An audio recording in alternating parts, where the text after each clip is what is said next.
about creating new business opportunities through category creation. What I think is interesting is that when I've looked into Kevin and what he's going to be going through with us today, it reminded me of a book I read a long time ago called Blue Ocean Strategy. And I love this book because it's about kind of creating your own path and creating your own unique opportunity to dominate your market, whatever that market may be. And it's the first thing I thought about when I was looking at what Kevin's an expert on. And I've never heard anybody talk about this before. So today we're going to be diving in and talking about category creation. We're going to be talking about probably maybe one of the coolest and most effective ways to really grab and dominate any kind of market from what I've seen. And we're going to break down exactly how this works, kind of provide you the blueprint. So with us today is Kevin Maney. Now, Kevin is a journalist who has been covering tech and society for over 30 years now, and the author of Play Bigger, How Pirates, Dreamers, and Innovators Create and Dominate Markets. Now, Kevin is a partner at Category Design Advisors, where Kevin and his team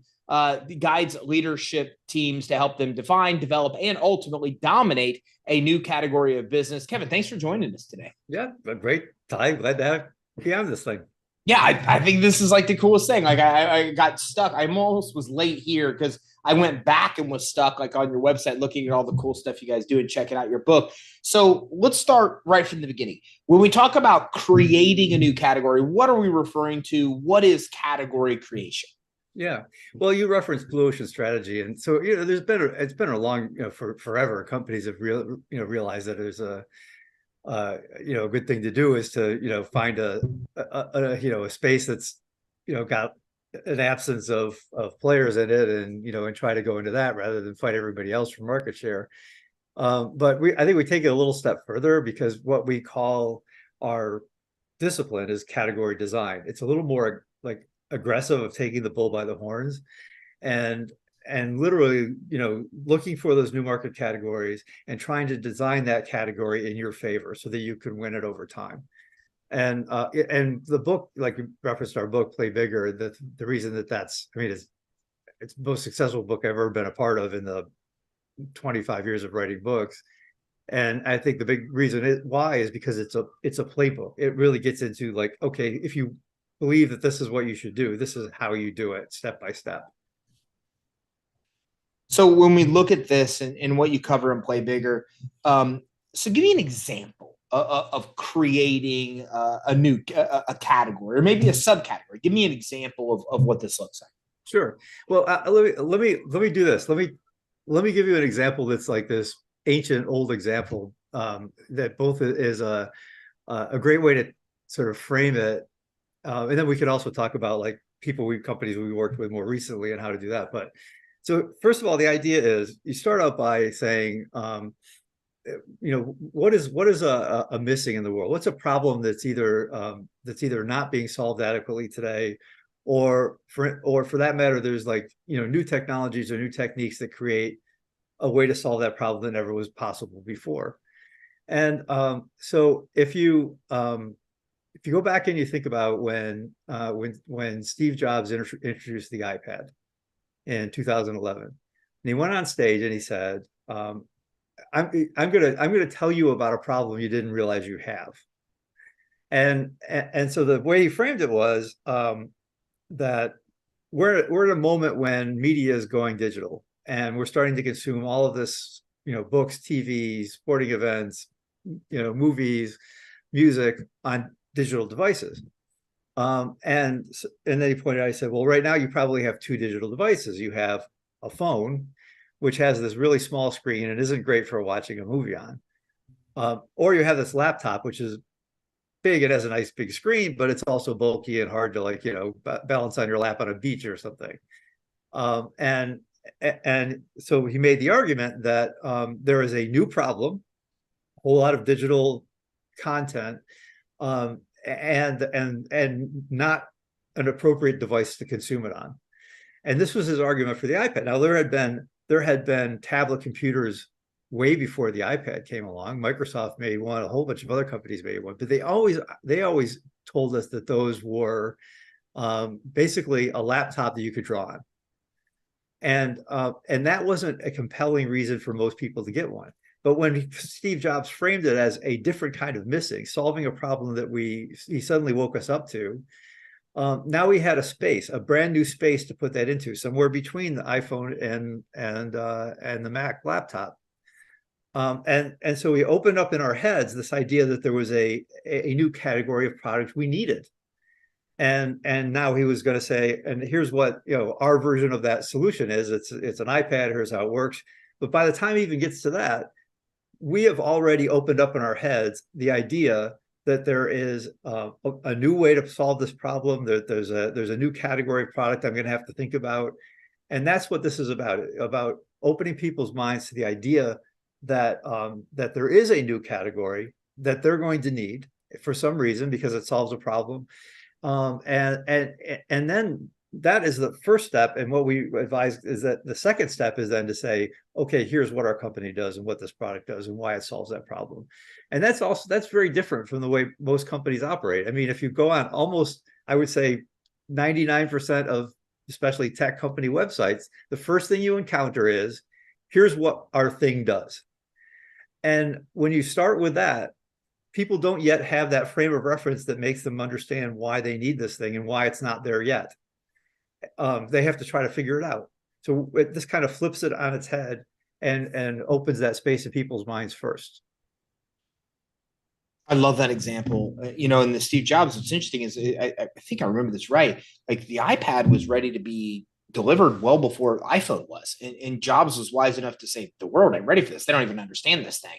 And then I think, as I recall, like he released the iPhone, and then that's what made us realize a flat screen, no buttons, all these things that we had to kind of adopt mentally before we could even do the iPad. And I think about that with like Segway scooters, right? Remember, I don't know if you remember Segway. Like Segway came out, that was supposed to be a game changer, change transportation forever, and they were just I hit the market like at the wrong time, right? Now I live in downtown. They're everywhere. Like there's not that every time a scooter, mobile, battery powered thing you think about is out there now. And so it's all about kind of timing and getting it right. But how do you get it right? Like what I find is that most people that are in the business can't even think about it from that perspective out of the business, right? This is why so many people get disrupted because somebody from the outside isn't looking at the small problems to solve. Like Blockbuster was so obsessed with like 15-20% of the revenue was late fees, right? So they were so obsessed with that when they couldn't step out and look at what else was going on. So like, how do you do that? I mean, how does somebody look at creating a whole new category when I think mentally they're so stuck in their industry that it's hard for them to step out and see it at a level where they can even recognize that a new category is needed? Well, you make a good point. And companies that have been around for a while, there's a phrase. I do a lot of collaborative. I've written in a bunch of books with Hemant Taneja, who's the CEO of General Catalyst, one of the big VC firms in Silicon Valley, and he talks a lot about trying to look at every company, every opportunity with a beginner's mind, because then you're not stuck in like, here's like what here's what we do and here's all the things that are in our way. Here's all you're looking at it, and you don't if a beginner's mind doesn't know what's still impossible or what nobody's saying, well, it can't be done that way. You're looking at it with fresh eyes and trying to say like, oh, if I look at this with this beginner's mind, does it look differently from like looking at it from underneath this pile of here's how our business works today. But we have one way to do this. And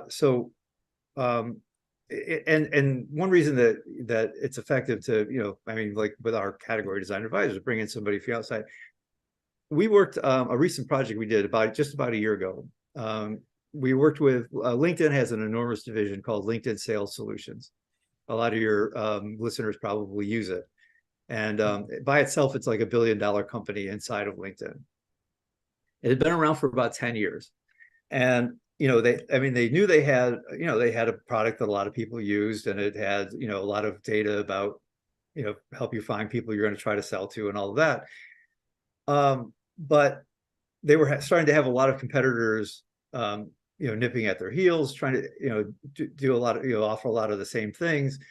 And they were stuck in like, they're basically stuck in like, a very cautious way of like selling what they do and talking about what they do. And we came in and we started working with them. And the first thing that we do is we say, let's put everything aside. Put aside your business for now. What we really need to talk about is the context and how the context is changing around the audience you're addressing. So let's talk about the sales profession. And we spent a whole day just talking about the sales profession, how technology has changed it, how the job has changed, what the new kinds of pressures are on people that weren't there 5 or 10 years ago. And the more we talked about the sales profession, the more we realized that that sales professionals were increasingly stuck in this kind of gerbil wheel of sending out like lots and lots of emails, making calls, whatever you had to do, and getting much more and more stuff rejected because people don't want to respond to spammy emails or get phone calls and all this, so salespeople were doing more work and getting less results. So we started talking about, well, what would solve that for them? Well, what would solve that for them would be really actually being able to much more directly and intimately target people who wanted to hear from you, who you knew were in a position to buy what you were trying to sell, and be able to find them and know something about them so that when you had that interaction, it was very productive rather than basically throwing rocks against a wall. And so once we kind of understood that, well, the context around the sales profession has changed dramatically. And none of these other companies are really helping. They're actually making things worse by the technology they're introducing. So now that we understand what they need, what is the framing of a new category of offering that you as LinkedIn Sales Solutions could offer to these people to solve that problem? We came up with this concept and a category of deep sales. And that deep sales meant infuse deep sales with some meaning of it. It means this kind of relationship selling, this ability to really know what buyers want when they want it. And then so now LinkedIn about 6 or 8 months ago went out and reframed what they do, rebuilt the product so it addressed this, because the product truth is as important as just the message you're going to send. And went out with this deep sales message, and it energized that division so much because they felt like finally we have a story to tell, we have a narrative to tell that sets us apart, that makes people go, oh, wow, tell me more about that. And they were able to separate themselves from all of these competitors that were nipping at their heels. But that most important first step is to basically just set aside the business you're in for a minute and really understand the audience that you're addressing and how things have changed for them, because that's where you're going to find the new categories and the new missings to address. When you're getting into that process, what are some initial things that you should really think about and consider when you're thinking about developing a new category? Well, and again, we keep going back to this, is that the whole first part of the conversation is really about what problem is there to solve. And that takes the conversation away from what our product is, what our features are, what our business model is, or whatever. The most important thing is, if you're not addressing a problem that needs to be solved, or the people need solved in a new way, you're not building a product that's going to truly matter and do well in the marketplace. So that is step one. And if you understand that, then step two is, how do we put words? Remember the Steve Jobs story we were just talking about? How do we put words around that problem so everybody, when you tell them this, everybody goes, oh yeah, I understand why that's a problem and why I need a solution to it. You as a company have to be the ones that are framing it that way, because people don't automatically understand what your product does or why it helps them. So if you could frame that problem so that everybody understands why it needs a solution, and then frame a solution so that it benefits your company. This is where that sort of setting the rules for the category and designing the category comes in, right? Because if you frame the solution to that, you frame the problem in a way that you can solve it. You frame the solution in a way that is unique to the way your company can solve that.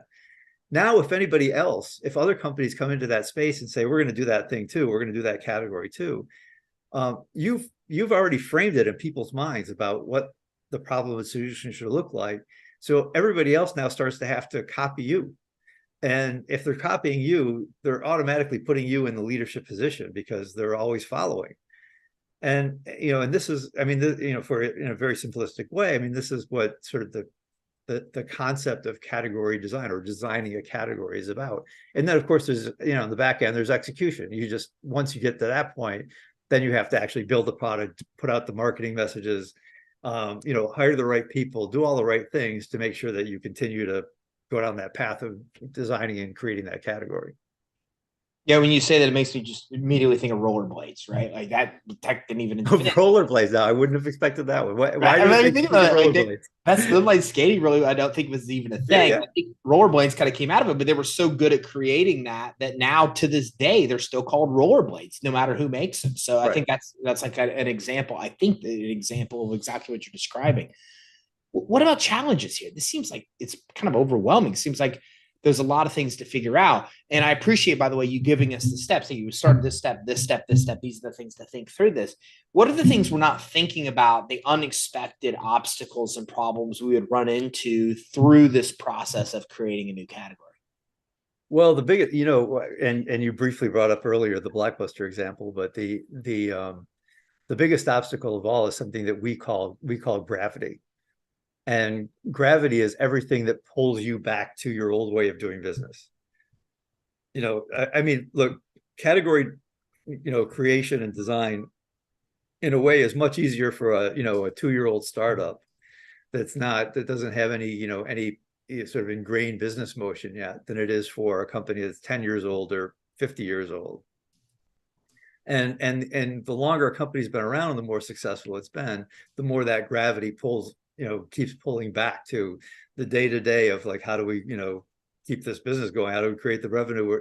And gets in the way of actually like, stepping out and doing something new and creating that new business.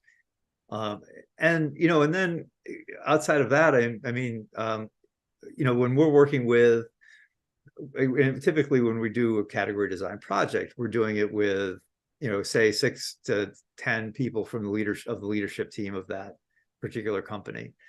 And then you have to be aware of the motivations of everybody sitting around the table. And, maybe the CEO and the marketers are dying for a new framing or a new message. But the VP of sales who's sitting there is going, well, if we frame things differently or start like actually trying to create a new kind of business, I'm going to have a harder time selling this, making my, quotas, making the sales that I want to sell. So we, sometimes like, and it may not, in different situations, it may not be the sales guy, maybe somebody else, but it's there are so many different motivations around that room, and you have to take those into account and make sure they don't get in the way of having that kind of conversation. It's hard talking to you because my head spins. Like you make so much sense. You know what I'm saying? Like ADD people should never interview you because like you say stuff, and then I'm like, wait a minute, I should be out there. And then I'm already into like creating a new category in my head, and before I could come back to the interview. So if I float away, that is okay. So by the way, my thoughts. So what about things to do then to do this correctly? Like you've got a lot of experience helping, probably some smaller companies and very big companies like LinkedIn succeed. So through this process, we follow the steps. What are just some of the principles that we could adopt from what you've learned through this to really have the best chance of succeeding and launching in a new category? Mm-hmm. Well, so let's say you're at a company, you're on the leadership team of a company, and you're listening to this, and or Red Play Bigger or something, and you're saying like, we should do this, and we're not going to hire some outsiders to do it. We're going to do it. So step one is get the team that matters in a conference room, and set aside half a day to just have a discussion. And here's a quick and dirty formula. It kind of gets at some of the things we've already said, but we'll put this up on the wall and say it as a way to start this conversation. Say a new category equals context plus missing plus innovation. context plus missing plus innovation. So let me explain each one. Context is, we kind of talked about that. Context is what's changing around the audience that you want to address, the personas you want to address. What technology is changing? What about the, and context can be not only technological changes, but also things like COVID has us people working from home now. Maybe that changes the way your business works. The COVID plus war in Europe has completely changed supply chains and messed things up. Maybe that changes the context around your audience. So really, like, figure out that context around your audience, how it's changing, because the more the context changes, the more opportunity there is for new categories. So if you start talking about that and then you say, okay, we understand that. Now let's understand what the missing, number two, missing. What is in that new context, what is the missing thing? What are those people that we want to help need that they don't have now because of this changing context? If you can identify that, you're identifying basically that new problem to be solved or old problem to be solved in a new way. And then the next step is, what is the innovation we can create to solve that missing in this new context? And if you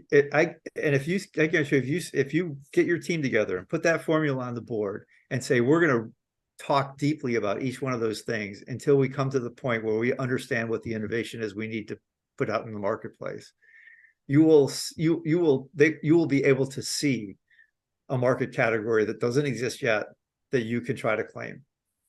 And then the next, once you have that discussion, it's important. I think it's important to have it around that whole leader with that whole team, because then everybody has kind of buy-in, right? Everybody agrees by the end, this is right. But then don't just leave it at that. Write it down. We in our practice write something we call a POV, a point of view.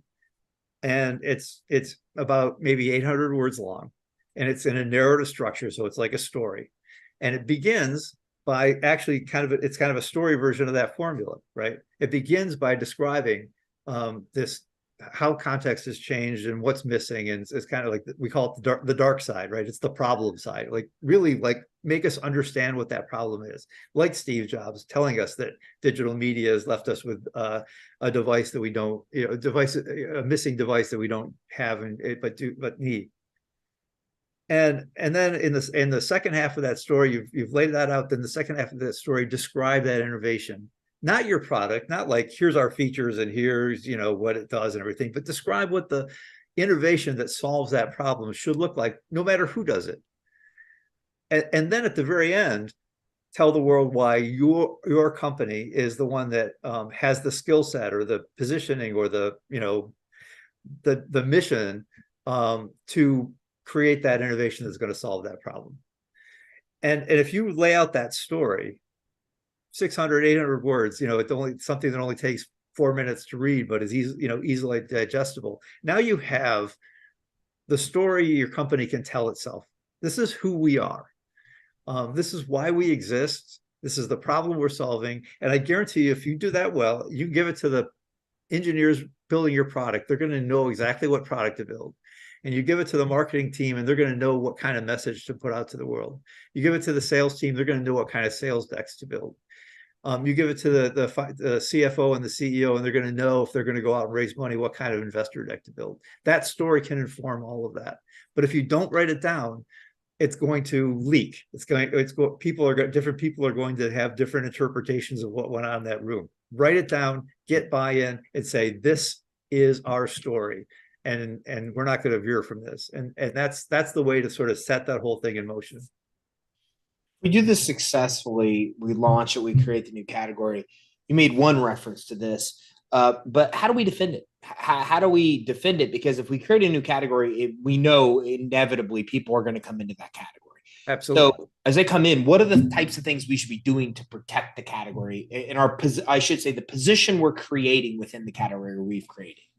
Yeah, well, here's an important point. There's an economist named Paul Goroski, is Geroski, who wrote a book, The Evolution of New Markets, that came out, I don't know, 15, 20 years ago. that I can't believe is not like a bestseller that every entrepreneur in the world reads. And he used he was an economist. He used data to study market categories and how they evolve over time. And he realized there's a pattern to almost all categories, and you hit on a part of that pattern. So a new category begins, and at that point, there's probably maybe one, maybe two companies that have just figured out this new thing to build, right? So it's hardly any companies in it, no customers, day one. And as the category starts to get out there, so this new thing starts to get out there over the next, maybe year or two, in a healthy category that needs to exist, the first thing that will happen is that a whole bunch of others will say that companies will start saying we do that same thing. Maybe they're doing it slightly differently, but they're going to say we're doing that same thing. We're solving that same problem. But as all those companies pile in, most buyers, most customers, consumers, depending B2B, B2C, whatever, are mostly sitting on the sidelines. You get some early adopters, but most people, that line is going to kind of still flatline for a while. They're watching what's happening, right? We're all seeing this. Well, that's an exciting thing that's happening, but like, I don't know which product's going to win, or if this is right for me, whatever.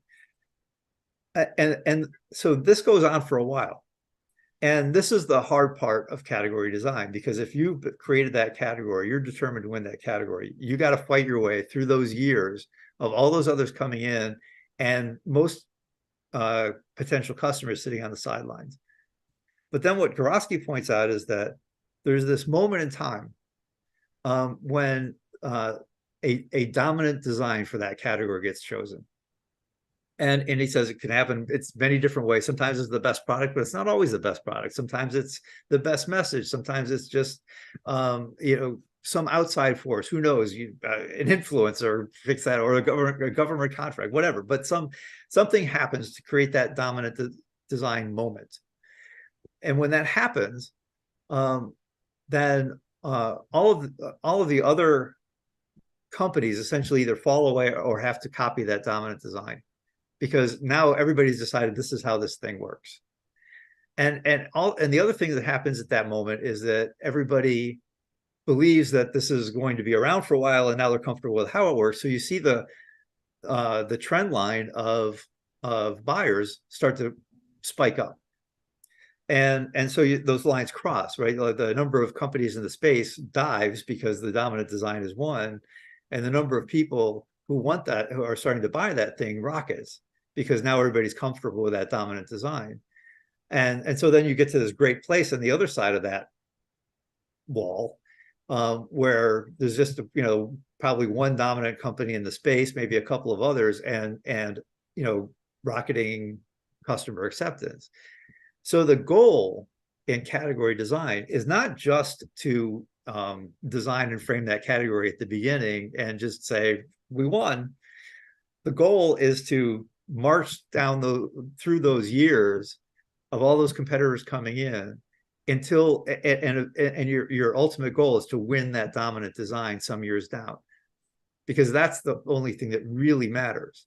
And if you win, and so that whole path is all about executing on the product, executing on the message to make sure that we all understand that you are the ones who most understand this problem. You most understand how the solution works by, whatever you have to do, the marketing messages, and all sorts of other things come into play too. Because if you do a good job with your category design and you're raising more money than anybody else in the startup space, that's another thing that gives you that kind of momentum. It's all about building momentum over those first 4, 5, 6 years of a category's existence, so that the moment when that dominant design becomes apparent, it is you. That is what you have to have your eyes on from the moment you decide to create a category. Kevin, great stuff today. Interesting talk. We could talk for hours on this, but I want to be aware of your time. Where can everybody go watching and listening this to be able to learn more? Yeah, I'm sorry, say the question again. Where could they go? Everybody that wants to learn more, that wants to talk to you, wants to potentially meet with you, what action should they take? Where should they go? Yeah, well, our firm, Category Design Advisors, has a website, categorydesignadvisors.com. I mean, we have lots of material there, references to all the different books that both I've written it, but others that have been extremely important to our, our thinking and our practice. There's articles that update, new thinking and category design there. So that's probably the number one resource. And the book Play Bigger that I co-wrote with three other wonderful guys, Al Ramadan, Chris Lockhead, and Dave Peterson, is it's kind of the Bible of category design, and that's I highly recommend our book. Cool. Kevin, thanks for coming on with us today. All right, thanks for having me, Ty.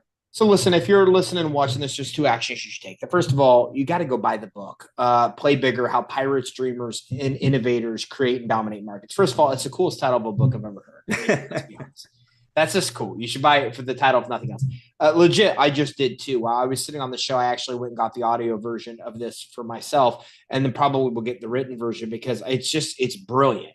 The reality is so many people fight for the same market share. It's ridiculous, instead of figuring out what they could do outside the world. And this is literally, I mean, you might not even appreciate that Kevin just gave you a blueprint to success, to building a 7, 8, or 9-figure business. I mean, he helped creating your own category and then dominating that category to a point where other people come in the category and ultimately prop you up if you do it the right way. But there's a lot to doing this successfully. We've only scratched the surface.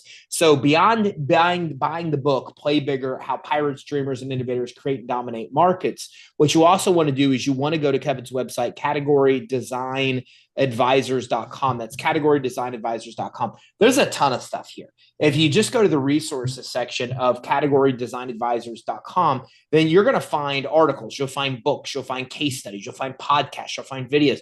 So, I mean, I've never found a bigger resource center than what Kevin is providing you here at categorydesignadvisors.com. So make sure you go there and check it out. Start diving in, start opening your mind. If you're like I am, this opens up all kinds of possibilities of what you can actually do to be able to be the entrepreneur and have the financial freedom you want to have. But it all starts with building out the path. And again, as Kevin said, him and his team will even maybe, schedule consultations so that you can book office hours with them right from the site as well to start getting you down the right road of creating your own category. So make sure you visit categorydesignadvisors.com and make sure you also go to pick up a book at Amazon or wherever you get your books, and make sure you pick up the book, Play Bigger, How Pirates, Dreamers, and Innovators Create and Dominate Markets. Don't worry. You don't have to type in all the words. Anywhere I went and looked for the book, I just put in Play Bigger and the book actually popped up. So it's very easy to find. So make sure you go grab the book and make sure you visit Category Design Advisors.